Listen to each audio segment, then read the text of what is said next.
Réduire ces retards, nous y serions donc tous gagnants. En PACA, la ponctualité, c'est ici en gare de Marseille que cela se gère. Juste au-dessus des panneaux d'affichage, au COP, le centre opérationnel de production, une sorte de tour de contrôle des TER. Ça va être délicat, ça va être délicat là. Je sais pas comment faire. Le chef d'orchestre ici, c'est Cédric Charret. Voilà, pour l'instant, niveau circulation, c'est pas trop mal. Ça, on va pas être trop. En face de lui, sa collègue est chargée de mettre à jour les retards ou suppressions sur les panneaux d'affichage.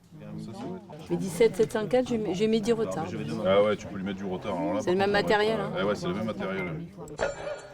Ici, tout le monde parle le langage cheminot. Par exemple, on ne dit pas train, mais matériel. Et les chiffres à rallonge, ce sont les numéros de ces trains, enfin de ces matériels. Et à cette heure-ci, celui qui pose problème, c'est le... Donc 886 171. Donc là, on le voit bien. Donc il vient de Valence. Il a 32 minutes. Un TER Valence-Marseille affiche 32 minutes de retard. Il est bloqué en gare d'Avignon, car un voyageur sans billet ne veut pas descendre. Le contrôleur a appelé la police et il attend son intervention.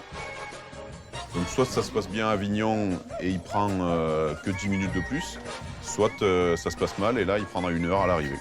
Donc là, il faut trouver une solution. Cédric est embêté parce que ce train, une fois arrivé à Marseille, devait repartir pour Lyon.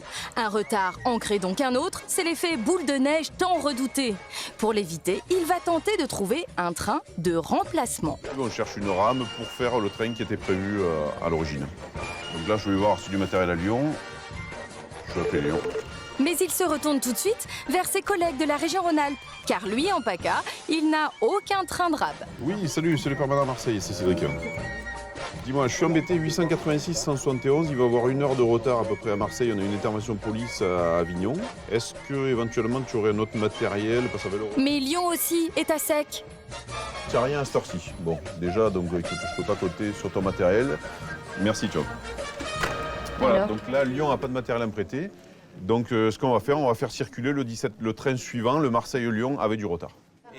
Voilà donc l'une des explications au retard si fréquent des TER, la pénurie de trains de remplacement. En fait, une marge est prévue. Mais à 10 millions d'euros, le train, payé par les régions, elle n'est que de 5%. 5% dont Cédric aimerait bien disposer, mais là, il y a un autre facteur improbable qui entre en jeu.